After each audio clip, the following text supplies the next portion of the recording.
Congresswoman Cheney has a long track record of support for the U.S.-Israel alliance. As the third-ranking Republican member in the House,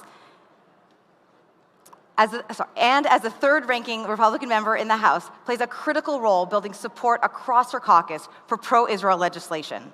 Everyone, please welcome Representative Liz Cheney.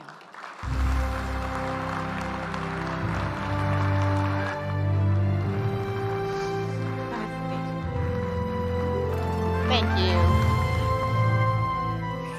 Thank you so much for joining us today. It's my honor. Thank you. You serve as chair of the House Republican Conference, making you the third-ranking member of the House GOP. Can you please tell us a little more about your role and what it entails? So as the conference chair, I'm responsible for the Republicans in the House. I'm particularly responsible for our messaging, responsible for making sure that our members, our constituents, and the American people broadly understand the issues that we're faced with, the challenges that we face. So as we look, for example, into this election season, talking about the issues that are ahead of us, talking about the importance of the U.S.-Israel relationship is obviously at the top of that list. And making sure that people across the country understand how important that relationship is and how important it is for us to do everything possible to make sure that we continue to support the State of Israel. Thank you. As we are all aware, the Trump administration has applied maximum pressure on Iran, resulting in crippling sanctions that are having a severe impact on the Iranian economy. How do we translate this pressure into getting Iran back to the negotiating table and addressing its nuclear program, its regional aggression, and its ballistic missile program? Well, I think there are several important issues there. I think, first of all, our most important ally with respect to what's happening with Iran is Israel. And I applaud my colleague, Hakeem Jeffries, who is just here, who is a strong supporter of the State of Israel.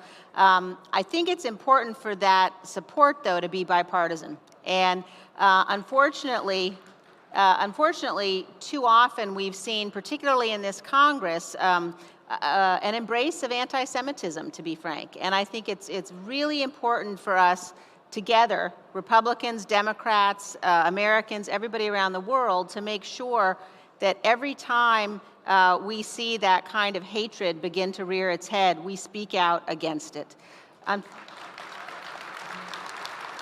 that includes comments from members of Congress. That includes movement like the BDS movement. I think we've got to recognize and understand that the strength of the State of Israel depends upon those of us who know how important our relationship is, who know how important the State of Israel is, depends upon us standing against and fighting every effort to delegitimize the State of Israel.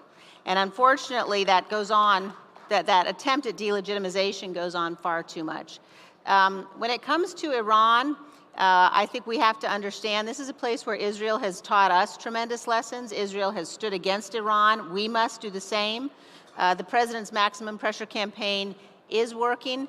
It is sending a very clear message to the Iranians, as frankly did the President's decision to kill the terrorist Qasem Soleimani,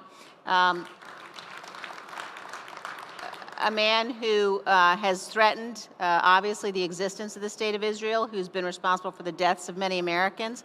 The Iranian regime has to recognize that it will not be part of the community of nations if it continues to pursue nuclear weapons, if it continues to try to foment terrorism around the world, and it has to know that we will stand against them to make sure that doesn't happen. Thank you. U.S. aid to Israel has been a bedrock of the strategic partnership between our two countries. And we know how important the assistance is to Israel's ability to defend herself, but we hear less about how it impacts us here at home. Can you please walk us through why this is also critical to American national interests as well? Well, there are so many ways in which aid to Israel is absolutely crucial. I mentioned the fact that we learn from the Israeli government. And when you look at things like Iron Dome, when you look at things like the government of Israel's ability, State of Israel's ability to protect themselves, to protect the country, there's technology that they use that we have learned from.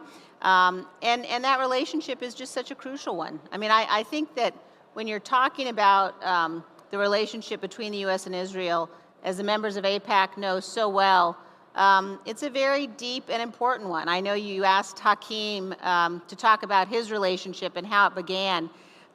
You know, the very first time I ever left the United States, I was 15 or 16 years old, and I went with my parents to Israel.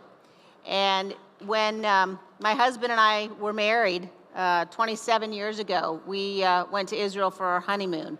And understand how crucial it is to ensure the security of Israel.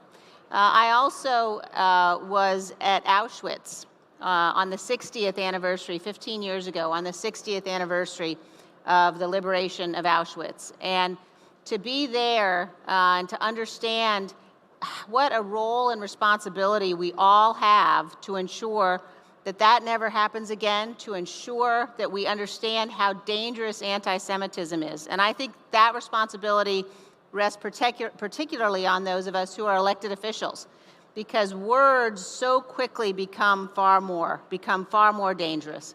And so as long as I am conference chair, as long as I am an elected official, even when I'm no longer an elected official, I will always stand up for the State of Israel, stand against anti-Semitism, make sure that that relationship remains strong. Thank you very much. Thank you.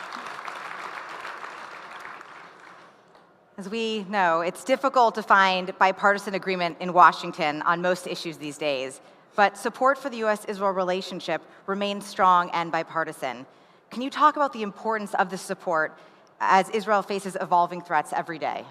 It is really important. I think that the U.S.-Israel relationship must be one that is able to maintain its strength no matter what party is in power, no matter what party is in the Oval Office. But I think that there's a difference between just asserting that and then actually taking steps to make sure that's the case, to make sure that happens. I was very disappointed earlier in this Congress when Representative Ilhan Omar made very anti-Semitic comments. And rather than condemn those comments specifically, rather than condemn her by name on the floor of the House, our colleagues on the Democratic side wouldn't even put her name in the resolution. Instead, they put a resolution on the floor that condemned sort of all forms of hate. Now, we're all against all forms of hate, but we must be brave enough and courageous enough and aware of history to stand up in particular against anti-Semitism.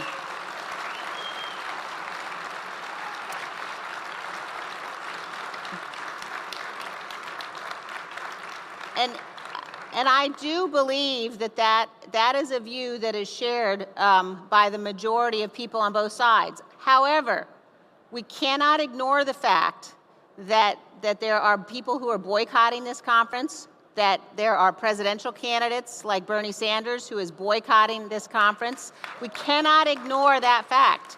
And we cannot ignore the fact that there are politicians on the other side of the aisle who will not appear here. And I think that is crucially important for people to recognize, and that has to make you wonder about their commitment. And that's got to make you wonder about whether or not they'll be there when the relationship needs them to be there.